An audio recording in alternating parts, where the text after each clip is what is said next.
अल्लाह ताला फरिश्तों को कहते हैं कि देखो मेरी वजह से पूरा दिन इन्होंने पानी भी छोड़ा, हालांकि हलाल है, खाना भी छोड़ा, हालांकि हलाल है, सिर्फ हराम नहीं छोड़ा, हलाल चीज़ों से रुके हुए हैं। और देखो अब भी मुझसे दुआ कर रहे हैं कि अल्लाह हमारा ये रोज़ा कबूल फरमा ले। तो फरिश्तों गवाह हो जाओ, मैं 10 लाख बंदे की बख्शिश कर रहा हूँ। 10 लाख रोज़ाना है, आप 30 दिन का हिसाब कर लें, कितना बनता है? 30 मिलियन आदमी बनता है। 1 मिलियन रोज़ाना हो, कितना? 3 करोड़ आदमी बनता है पूरे महीने में। अच्छा, हदीस पाक में है, नबी पाक सल्लल्लाहु अलैहि वसल्लम सरवर कायनात रहमत दो आलम ताजदार मदीना फरमाते हैं कि लोगों, जब चांद रात होती है, जिसे कहते हैं लैलतुल जायज़ा, गिफ्ट नाइट, इसका नाम है गिफ्ट नाइट, तोहफे की रात। फरमाया जब ये चांद रात होती है, इस रात अल्लाह ताला मजदूर को मजदूरी देते हैं, और जितनी बख्शिश पूरे महीने में हुई ना, इस एक रात में उतनी इकट्ठी हो जाती है। यानी 3 करोड़ बंदा सिर्फ इस एक रात में बख्शा जाता है। और हमारे यहाँ क्या तरतीब है? अल्लाह माफ़ फरमाए, अल्लाह माफ़ फरमाए, ये रातें हमारी बाज़ारों में गुजरती हैं, नाई की दुकानों पे गुजरती हैं, जूतियों वालों की दुकानों पे गुजरती हैं, कपड़े वालों के यहाँ गर्क करने के लिए अपनी नेकियों में गुजर रही होती है। और बाज़ार का रश देखें उस रात। यकीन माने, मुझे एक दफ़ा रोयत हिलाल के इजलास में वहाँ से निकल के आना पड़ा जब हमने ईद का ऐलान किया। तो वल्लाह कहता हूँ, मैं आपको बताऊँ, आप हैरान हो जाओ, उस बाजार से निकल के घर और अपनी मस्जिद तक आना मेरे लिए मुश्किल हो गया। गाड़ी तो छोड़े, मैं बाइक पर भी सफर नहीं कर सकता था। मैं नीचे उतरा, मैंने कहा मैं गली से पैदल जाऊंगा। ये आलम हो जाते हैं हमारे बाजारों का। ये हमारा छोटा शहर है, दुनिया में कितने बड़े शहर है।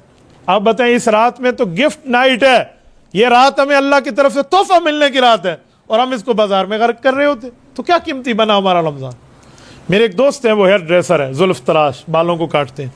मुझे कहने लगे, मुफ्ती साहब एक बात कर रहा हूँ खुली खुली, ये रात तो मेरा सीज़न है, लेकिन आपने इतनी बड़ी हदीस सुना दी और इतनी बड़ी फजीलत बता दी, अब मैं तो अंदर से अपने आप को खाए जा रहा हूँ कि मुझे आज रात की मजदूरी कैसे मिलेगी।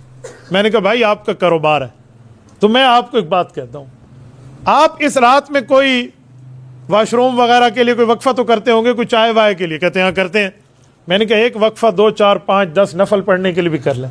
वुजू करें और मस्जिद आ जाएं, 2 नफल पढ़ सकें, 4 पढ़ सकें, 6, 2 करके पढ़ें, अल्लाह से मांगे, या अल्लाह बच्चों के लिए रिज़्क़ हलाल कमाना भी तो आप ही का हुक्म है, मैं इसीलिए वहाँ ठहरा हूँ, मौला मैं अपनी मजदूरी लेने के लिए वक़्त निकाल के आया हूँ, मुझे दे दे। मैंने कहा ये भी मांग लो, रब की रहमत तुम्हें मायूस नहीं करेगी। अल्लाह का वो दर है जिस दर पे आया हुआ कोई बंदा मायूस नहीं जाता। मैं यूरोप गया, तुर्की, इस्तांबुल, वहीं से हमने सफ़र किया। एशियन साइड में कौनिया एक इलाका है, वहाँ हज़रत इमाम रोम रहमतुल्लाह अलैह की कब्र है। कौनिया ये तुर्की का दारुल खिलाफा नहीं है, तुर्की के दारुल खिलाफा अनकरा है, लेकिन इसको कहते हैं रूहानी दारुल खिलाफा। उसे नेशनल दारुल खिलाफा कहते हैं, कौमी रूहानी दारुल खिलाफा। इमाम रोम बहुत बड़े आदमी हैं, 15 अंबिया की कब्र है वहाँ पर कौनिया में। वहाँ मैं गया तो हज़रत इमाम रोम रहमतुल्लाह के एक जुमला आपको सुनाता हूँ। हज़रत इमाम रोमी मसनवी में लिखते हैं कि जो शख्स अल्लाह से माफ़ी मांगता है और जो गुनाह करता है और फिर माफ़ी मांगता है, इनकी माफ़ी की तरतीबें क्या है। वो फरमाते, बाज आ हर आंच हस्ती बाज आ, अल्लाह की तरफ पलट आओ, वापस आ जाओ, तुम जो भी हो, जिस कौम, जिस कबीले, जिस ख़ानदान से हो, अल्लाह की तरफ आ जाओ। और फिर फरमाते हैं, जब यहाँ आ जाओगे, बाज आ हर आंचे हस्ती बाज, गर काफिर गबर बुत परस्ती बाज आ, तू काफिर क्यों ना है, तू बुत परस्त क्यों ना है, मजूसी क्यों नहीं है, बहुत बड़ा रब का दुश्मन क्यों नहीं है, तू भी माफ़ी मांगने के लिए आ जा, तो तुझे भी माफ़ी मिलेगी। मेरे दोस्तों, ये है हमें अपने वक़्त कीमती बनाने की तरतीब। हदीस कुदसी में अल्लाह जल्ल शानू डायरेक्ट बात करते हैं अपने बंदे से, या इब्न आदम, सन ऑफ आदम, ए आदम अलैहिस्सलाम के बेटे, तूने क्या सोच लिया कि तूने बड़े गुनाह कर लिए हैं, तेरी गुनाह मेरी रहमत से ज़्यादा है। लो बलगत जुनूबुका इनान अस्समा, अगर तेरे गुनाह इतने बढ़ जाएं कि दुनिया भर जाए, समंदर भर जाए, ज़मीनें भर जाएं, और वो बुलंदियों को छूते हुए बादलों को क्रॉस करके आसमानों तक पहुँचे, सुम्मा अस्तग़फ़रतनी, फिर तेरे दिल में एक दफ़ा ये बात आए कि अल्लाह गलती की है, गुनाह करके, नाफरमानी करके गलती की है, और तुम माफ़ी के लिए मेरे तरफ मुतवज्जे हो, गफ़रतु लक वला उबाली, मैं एक जुम्बश कलम में तुम्हें माफ़ करूँगा, मुझे कोई परवाह नहीं होगी। इस पे हमें वक्त कीमती बनाना चाहिए। तो मैंने उस हेयर ड्रेसर भाई से कहा, मैंने कहा यार 2-4 नफल का भी वक्त नहीं मिलता, 2 नफल भी तो आप पढ़ लेना इस रात। तो मेरे भाइयों, हम औकात को कीमती बनाएं। लैलतुल जायज़ा आने वाली है, इस रात में तय करें कि हम जो है ना अल्लाह के दरबार में यहाँ बैठेंगे। घर में चलो, घर में मुसल्ला बिछा के बैठ जाओ, अल्लाह की रहमत तो हर जगह मुतवज्जे है। और इसके साथ एक बात मजीद करता हूँ, ये जो लैलतुल कद्र आ रही है, हो सकता है आम बंदे को लैलतुल कद्र का सवाब न मिले, लेकिन जो बंदे एतिकाफ बैठते हैं मस्जिद में, इनके लिए लैलतुल कद्र परफेक्ट मिल चुकी होती है। चाहे इनको दिखे या न दिखे, महसूस हो या ना हो, इनकी फीलिंग्स में हो या ना हो, क्यों, ये तो बैठे इसके लिए हैं। और हज़रत शेखुल हदीस मौलाना मोहम्मद ज़करिया कांदलवी रहमतुल्लाह अलैह, जिन्होंने हदीस पाक की खिदमत की पूरी ज़िंदगी, और फिर दुआ की, अल्लाह अगर मैंने तेरे नबी की बातों की खिदमत की और तुझे कबूल है, तो अल्लाह मुझे नबी के कदमों में कब्र अता फरमा। मैंने कई मरतबा हज़रत शेख ज़करिया की कब्र पे हाज़िरी दी कर फातिहा पढ़ी है। अल्लाह ताला आप सबको मदीना तैयबा ले जाए, अल्लाह आपकी बरकत से हमें भी ले जाए। नबी पाक सल्लल्लाहु अलैहि वसल्लम के कदमैन मुबारक है ना, जिस तरफ हुजूर के पाँव मुबारक है, आप वहाँ से निकलें, सामने गेट नंबर 38 है, उसको क्रॉस करें, जन्नतुल बकी है। हज़रत इमाम मालिक की कब्र, इमाम नाफे की कब्र, अहले बैत और सहाबा की कबूर के कदमों में हज़रत शेखुल हदीस मौलाना ज़करिया की कब्र आज भी मौजूद है। मैं उस शख्स की बात कर रहा हूँ, वो फरमाने लगे कि जो लैलतुल कद्र है, हमारे यहाँ एक बात है मशहूर और एक बात लोगों को पता नहीं है। कि जो बात लोगों को पता है वो ये है कि ताक रात में लैलतुल कद्र मिलती है, लेकिन जो लोगों को नहीं पता तो उन्हें ये नहीं पता कि ताक का मतलब क्या है। वो समझते हैं इवेंट और आर्ट, वो इवन आर्ट वाला है, जुफ्त और ताक वाला ताक है। वो कहते नहीं, ये शरीयत के मामलात है। अगर महीना 30 दिन का है फिर तो ताक है 21 की रात, 23 की रात, 25 की रात, 27 की रात, 29 की रात। लेकिन अगर महीना 29 का है फिर उलमाए कराम की राय है कि फिर ताक का आदत तब्दील हो जाता है। फिर 20 की आखिरी रात, फिर 22 की रात, फिर 24 की रात, फिर 26 की रात, फिर 28 की रात, जुफ्त जिसे हम कहते हैं, का ये ताक बन जाएंगी। अब सवाल उठता है कि अब हमें कैसे पता चलेगा कि महीना 29 का है या 30 का है। मैं कुछ दिनों पहले वो टीवी इंटरव्यू दे रहा था कराची में, तो मुझसे एंकर ने पूछा कि मुफ्ती साहब क्या मतलब, हमें तो अभी तक नहीं पता कि हमें क्या आप लोगों को भी नहीं पता कि चांद 29 का है या 30 का है, गवाहियाँ आएंगे तो उस रात पता चलेगा। ये आपने क्या कह दिया, तो हम किस रात इबादत करें। मैंने कहा आप समझे नहीं है, ये इशारा है लोगों, आखिरी अशरे की हर रात इबादत करो। नहीं पता 29 है, नहीं पता 30 है, 10 रातें जाग के गुजार देना कौन सी बड़ी बात है यार। अच्छा पता है इस रात में लैलतुल कद्र का सवाब कितना है? कुरान कहता है लैला जो है खैरुम मिन अल्फ शहर, लैलतुल कद्री खैरुम मिन अल्फ शहर। 1000 महीने इबादत करो उससे ज्यादा बेहतर है एक रात की इबादत लैलतुल कद्र में कर लो, एक रात। अच्छा मैं एक बात करता हूँ, 1000 महीना, एक महीने में 30 दिन है, 1000 महीना कितने साल बनते हैं? 84 साल। 84 साल आप इसको मल्टीप्लाई कर लें आराम के साथ, तो 84 साल की इबादत का सवाब है एक रात में। उस सहाफी ने मुझसे एक सवाल किया कि एक रात में 84 साल कैसे बन जाते, तो मैंने उसे एक मिसाल दी। मैंने कहा किसी ज़माने में मैं इस हदीस की एक जगह तशरीह कर रहा था, तो हमारे सामने वाले जो दोस्त थे ना, उसके हाथ में उस ज़माने में अगर आपको याद हो नोकिया 1100 एक मोबाइल था, या इस तरह हमारा 3310 था, उसमें एक स्नेक गेम होती थी, सांप वाली। उस सांप को हम खेलते थे तो यूं बड़ा बड़ा होता होता इतना बड़ा सांप हो जाता था और बस आपस में टकराए नहीं, ये वो होता था। अब तवज्जो रखना, मैं कुछ समझाने लगा। एक शख्स हमारा वही दोस्त वही सांप की गेम खेल रहा था। मैंने उसे कहा जब सांप डसता है उस चीज़ को तो कितना तुझे पॉइंट मिलता है? कहते हैं 1 का 1। मैंने कहा यहाँ कोई बोनस पॉइंट भी मिलता है? कहते जी हाँ, एक बड़ी सी चीज़ आ जाती है, उसको कुछ सेकंड के अंदर फौरन रिस्पांस देना होता है, उसको हम अटैक करें तो हमें 20-25 नंबर ज़्यादा मिल जाते हैं। मैंने कहा ये बोनस जो मिल जाता है क्यों? कहते हैं ये खुसूसी चीज़ है। मैंने कहा लैलतुल कद्र की इबादत भी हमारे लिए बोनस का सवाब है।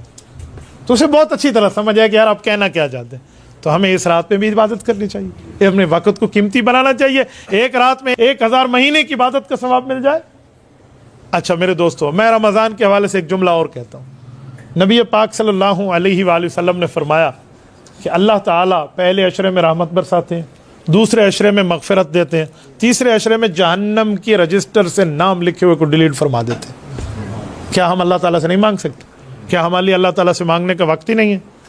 याद रखें, अगर सुबह हमारी नींद में चली गई जोहर हमारी कारोबार में, असर जोहर गई, मगरिब हमारी अफ्तारी में गई, इफ्तारी के बाद सुस्ती चढ़ गई, ना हमने इशा पढ़ी ना हमने तरावियाँ पढ़ी।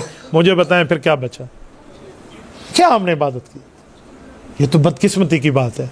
हमारे नबी पाक सल्लल्लाहु अलैहि वसल्लम मिंबर पर चढ़ रहे थे, पहला कदम मुबारक मिंबर पर रखा, जिब्राइल अमीन फरिश्ता आसमान से आया, कहा या रसूल अल्लाह, रब्बे करीम ने एक दुआ की बात फरमाई है, हमने वो दुआ आपके सामने पेश करनी है। जिब्राइल बताओ मेरे अल्लाह ने क्या दुआ फरमाई? कहा मेरे अल्लाह ने आपके लिए जुमला फरमाया, रागिमान फुरजुल, वो शख्स बर्बाद हो जाए जिसने माँ बाप को पाया पर उनकी खिदमत करके बख्शिश न पा सका। हुजूर ने फरमाया आमीन। कहा या रसूलल्लाह एक दुआ और भी है। कहा जी वो क्या? कब बर्बाद हो जाए वो शख्स जिसने रमजान मुबारक का महीना पाया और अपने अल्लाह को राजी न कर सका। हुजूर ने फरमाया आमीन। फरमाया बर्बाद हो जाए वो शख्स जिसके सामने नबी का जिक्र और वो दुरूद न पढ़े सल्लल्लाहु अलैहि वसल्लम। फरमाया आमीन। मुझे बताएं, अब इसमें रमजान मुबारक की बात भी आ गई, तो क्या बचा उस शख्स के लिए जो रमजान जैसे मुकद्दस महीने को पाकर भी अल्लाह को राजी न कर सके? दुआ फरमाए अल्लाह ताला हमें इतना बदनसीब न बनाए। मेरे साथियों, अब आइए जरा कुरान पाक की अजमत पे, जो आपने खत्म तरावी यहाँ मुकम्मल किया है। सबसे पहले तो इन लोगों को मुबारकबाद जिसने पढ़ा है और जिसने पढ़वाया और जिनने सुना है। वो कान भी मुबारक है जिनने कुरान सुना है, वो ज़बानें भी मुबारक है जिनने कुरान पढ़ा है। ये वो कलाम है जो अल्लाह ताला ने हमारे नबी पाक के सीने पे उतारा है। अब तवज्जो रखना, मैं एक जुमला समझाता हूं। इस कुरान पर हमें पहुंचाने में हमारी नबी की जवानी लगी है। जवानी क्या मतलब? ये कुरान आपने आयत सुनी हुई है ना कि लौ अनज़लना हाज़ल कुरान अला जबल लराइतहु खाशियम मुतसद्दिया। पहाड़ पे उतरता तो पहाड़ क्या हो जाता? रेजा रेजा हो जाता। हम सब ने आयत सुनी है। तो जब पहाड़ पे कुरान आए, पहाड़ रेजा रेजा हो जाए, तो ये पहाड़ पे तो नहीं आया। कुरान कहां आया है? हुजूर पाक सल्लल्लाहु अलैहि वसल्लम के दिल पर। तो जब नबी पाक के दिल मुबारक पे कुरान आया, क्या दिल में इतनी ताकतें आ गई जो पहाड़ों में नहीं है? मैंने कहा जी हाँ, मेरे नबी के सीने में रब ने वो पावर रखी है जो दुनिया के पहाड़ों में नहीं है। अच्छा, हुजूर पाक अलैहिस्सलाम ने कुरान तो अपने सीने में उठाया, लेकिन उम्मत को जाते हुए एक शिकवा यूं किया। हज़रत अबू बकर सिद्दीक रज़ी अल्लाह ताला अन्हु इरशाद फरमाते हैं, नबी पाक अलैहिस्सलाम ने फरमाया या अबा बकर, अबू बकर मेरी एक बात मेरी उम्मत के लोगों तक बता दो। शय्यबतनी हूद व अख़वातिहा, सूरत हूद और इस जैसे कुरान की सूरतें उतरी हैं जिसमें क़यामत और आखरत का जिक्र है। इस कुरान के नुज़ूल ने तुम्हारे नबी की जवानी को बुढ़ापे में बदल दिया। ये मेरे नबी का फरमान, जवानी को बुढ़ापे में बदला, यानी नबी पाक ने इतनी कुर्बानी पेश फरमाई। मुझे बताएं, आज हम नबी का कलमा पढ़ के नबी पाक सल्लल्लाहु अलैहि वसल्लम को अपना नबी मानते हैं, अल्लाह हमें क़यामत में हुजूर पाक की सिफारिश अता फरमाए। लेकिन एक सवाल है, जब नबी ने इतनी कुर्बानी दी है, हम इस कुरान पर क्या कुर्बानी लगा रहे हैं? हम इस कुरान करीम पर अपने आप को क्या पेश कर रहे हैं? आज मैं एक जुमला कहता हूं, हमारी औलादें तो स्कूल के लिए बनी है, कॉलेज के लिए बनी है, इंस्टीट्यूट के लिए बनी है, यूनिवर्सिटीज लेवल के लिए बनी है, फिर उसकी तालीम के बाद जॉब्स के लिए बनी है, जस्ट फॉर बिजनेस के लिए बनी है। हमने तो न कुरान को देखना है, न हुजूर के फरमान को देखना है, न सहाबा की तालीमात को देखना है, न अहले बैत की तालीमात को देखना है। तो हमारा मकसद क्या है जीने का? हमारे गोल्स ऑफ लाइफ क्या है? हमारी लाइफ के मकासद, जिंदगी का मकसद, मंजिल मकसूद क्या है? क्या हम सिर्फ इसलिए हैं कि हम खाएंगे पिएंगे सोएंगे और दुनिया से चले जाएंगे, फिर नाराज ना हो? अगर यही मकसद है तो फिर चार टांगों वाले जानवर में और हम में क्या डिफरेंट रह गया? हम में और उस जानवर में क्या फर्क है? उसकी भी तो औलाद है, वो भी खाता पीता है, सोता उठता जागता फिरता है। हम भी अगर यही काम कर रहे हैं, नहीं बाबा, हम कुरान करीम वाले हैं, हम नबी के फरमान वाले हैं। और हुजूर ने ये कुरान पढ़ा के सहाबा को और अहले बैत को बता दिया कि किस तरह दीन पर अपनी जवानी लगानी चाहिए। हमें चाहिए, हम जहां स्कूल पढ़ाते हैं अपनी औलाद को, दुनिया में खुद कमाते हैं, तिजारत करते हैं, बहुत अच्छा, लेकिन वहां अपनी औलाद को और खुद कुरान करीम की तालीम से रोशनास कराएं। भूल जाएं कि रिज्क के लिए हमें तगदो करनी पड़ेगी। जी नहीं, मैं उस जबान की बात पेश कर रहा हूं जिससे ज्यादा सच्ची जबान इस धरती पे आई नहीं है। हमारे नबी पाक का फरमान आप और हम जुमे के खुतबे में सुनते हैं, अला व इन्न नफ्स लन तमूत हत्ता तस्तकमिल रिज़्क़हा। लोगों तब तक तो मेरा मौत नहीं देगा जब तक अल्लाह की तरफ से लिखा हुआ रिस्क तुम्हारे ऊपर पूरा ना हो जाए। तो जब रिस्क हमारा लिखा गया है, मुकद्दर मामला तय है, तो फिर मैं रिस्क की वजह से रज़्ज़ाक़ को छोड़ दूं, मैं रिस्क की वजह से रहमान को छोड़ दूं, मैं रिस्क की वजह से अपने शफीक और रहीम पैगंबर को छोड़ दूं? नहीं, हमें अपनी औलाद को कुरान और सुन्नत की तालीमात देनी होंगी। और ये बात जहन में रखना, अल्लाह इज्जत देते हैं तो दीन की वजह से देते हैं। दुनिया की इज्जतें आर्जी, दुनिया की ताकतें आर्जी, दुनिया की हुकूमतें आर्जी, दुनिया की दौलतें आर्जी। जो हमेशा की इज्जत है, फॉरएवर है, वो दीन है, अल्लाह का कुरान है, नबी का फरमान है। स्कूल कॉलेज पढ़ाएं, ज़रूरत है। मैंने पढ़ा है, मैंने यूनिवर्सिटी लेवल तक पढ़ा और टॉप करके पढ़ा है। एक दिन भी स्टेकअप नहीं हुआ। आप हमारे कॉलेज के मामलात सामने रख के मेरे असातिज़ा और पूरे तरतीब से पूछ सकते हैं, एक पीरियड में स्टेकअप नहीं हुआ। मैंने पढ़ा है और टॉपर करके पढ़ा, लेकिन इसलिए नहीं पढ़ा कि मैंने कोई नौकरी करनी है और मैंने दीन से मुंह फेर के आज ही जॉब करूंगा और सिर्फ जॉब में अपना वक्त गुजारूंगा। जी नहीं, बुनियाद कुरान रखा है, बुनियाद अल्लाह के दीन चौक चौक पर सुनाना रखा है। रिज़्क मेरा तय है, वो मिलेगा। अगर मेरे दांतों के अंदर जिस अंगूर ने आना है वो अफगानिस्तान से चले, चमन के बॉर्डर को क्रॉस करे, नीले ट्रक में आए या पीले ट्रक में आए, सब्ज में आए या सुर्ख में आए, कोई दाढ़ी वाला लाए या दाढ़ी मुंडा लाए, कोई नेक बंदा लाए या बुरा लाए, जिस सब्जी मंडी में आए, जिस दुकान पे आए, खरीद के मेरे मुंह में आना है, अल्लाह ने लिखा है, तो दुनिया की कोई ताकत रोक नहीं सकती। और नहीं आना तो फिर दुनिया की कोई ताकत ला ही नहीं सकती। रावलपिंडी की बात करूं, एक शख्स गुफ्तगू करके नीचे उतरा है, उसके हाथ में पानी की बोतल थी, रास्ते में पानी मांगा ना, दौरान गुफ्तगू पानी मांगा तो उन्होंने दे दिया, उसने रखी हुई थी। बस बयान ख़त्म करता हूँ तो पीता हूँ, लेकिन उस पानी पर उसे नहीं पता कि तेरा नाम लिखा हुआ नहीं है, मौत का फरिश्ता तेरे इंतज़ार में है। उस शख्स की मौत का वक़्त था।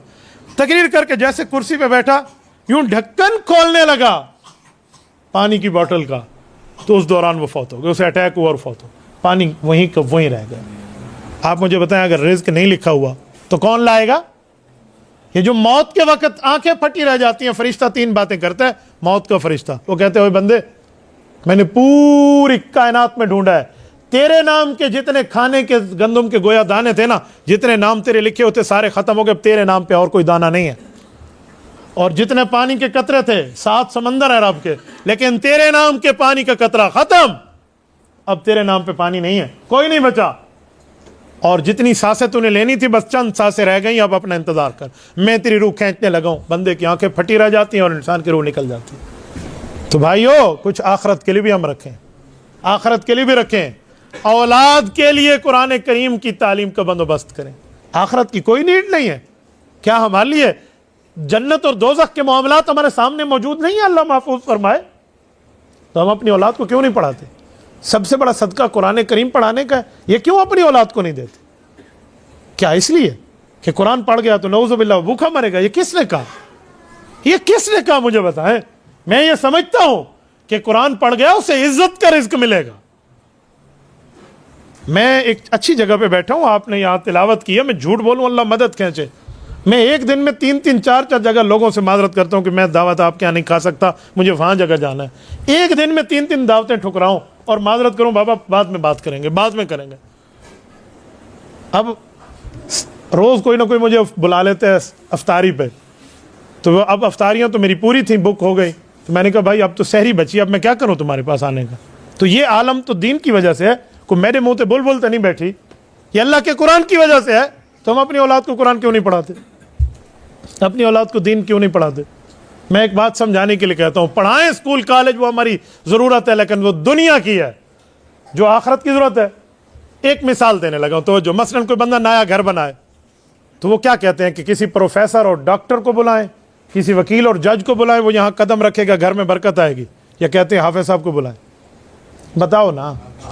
तो फिर अपनी औलाद को हाफिज क्यों नहीं बनाते, आलिम क्यों नहीं बनाते? भाई स्कूल कॉलेज पढ़ाने में है, लेकिन उस वक्त तक जब तक नब्ज चल रही है, आंखें फड़क रही हैं, दिल धड़क रहा है, सांसें जा रही हैं। अब जब ये सब कुछ बंद हो गया, फिर कब्र में अल्लाह का कुरान जाएगा, नबी का फरमान जाएगा। किसी का वालिद और वालदा अल्लाह न करे फौत हो गई ना, और वो दुनिया के आखिरी कॉर्नर में बैठा हो, फिजी आइलैंड में, और उसने कॉल करनी है सीधा, हाफिज साहब, मौलाना साहब, जी बेटा, आपको पता तो है मेरे अब्बा फौत हो गए हैं, आप अपने बच्चों को कहो सूरत यासीन की तिलावत कर लें। कहते या नहीं कहते? अब कहो ना प्रिंसिपल साहब को कॉल करो कि बायोलॉजी पढ़ाओ, फिजिक्स पढ़ाओ, डबल मैच स्टेट पढ़ाओ, केमिस्ट्री पढ़ाओ, फादर ऑफ मेडिकल बुअल सीना के फार्मूलाज पढ़ाओ, फादर ऑफ केमिस्ट्री जाबिर बिन हयान की बातें पढ़ाओ, अब न्यूटन का फार्मूला पढ़ाओ।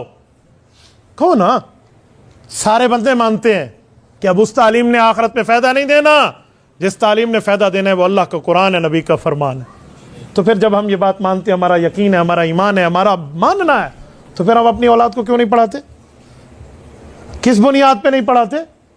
क्या हमारे लिए दीन नहीं है भाइयों?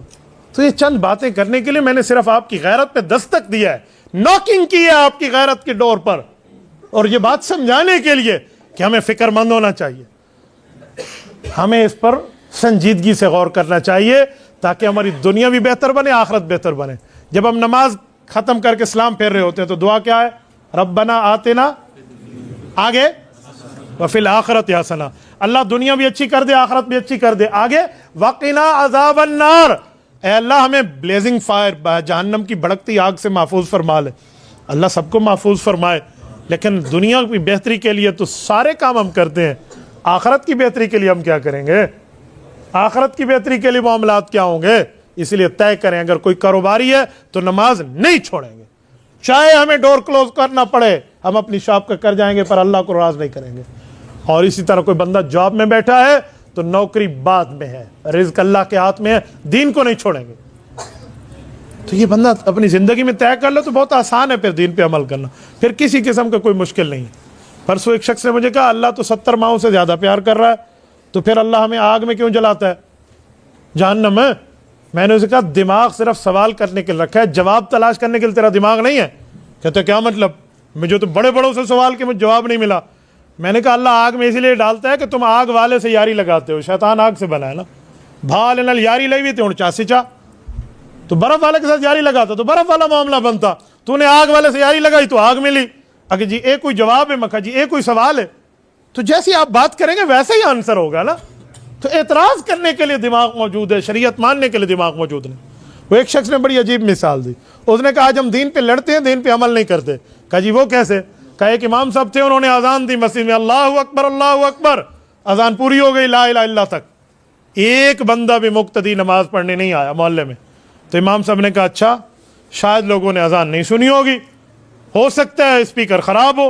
उसने दोबारा स्पीकर को चेक करके फिर अजान दी, अभी दूसरी अजान पूरी नहीं हुई थी, मस्जिद भर गई। अजी ए बेईमान है सही, दो अजाना देते ने। उसने कहा आज मुझे छेड़ने के लिए तो आ गए हो कि 2 अजानें तूने दी हैं, पहली अजान पे नमाज पढ़ने के लिए क्यों नहीं आए? तो तुम दीन पे लड़ने के लिए तो तैयार हो, दीन पे पढ़ने के लिए कोई तैयार नहीं है। एक और मिसाल के इमाम साहब ने जुमे की नमाज का सलाम फेरा, उन्होंने कहा भाइयों मेरे पास एक अमानत है, मुझे एक जगह से मिली है, और ये 5000 का कोई नोट बताया, जिसकी भी हो ज़रा निशानी देकर मुझसे ले ले। कोई 10 से 15 हाथ खड़े हो गए, भाई असा निशानी नहीं है साहब। उन्हें निशानियां देनी शुरू कर दी। इमाम साहब ने जेब से निकाला, कहा ये मेरा ज़ाती नोट है, मैंने सिर्फ चेक करने के लिए तुमसे पूछा है, अब बताओ तुम्हारे ऊपर ज़लज़ले नहीं आएगा तो क्या आएगा? आज हमारा ये हाल है, आज हम इस नहज पर पहुंच गए हैं, हम अपने आप को भाई नहीं देखते, पता ही कुछ नहीं है। ये रमज़ान और कुरान हमें आखिरत की याद दिलाने के लिए है।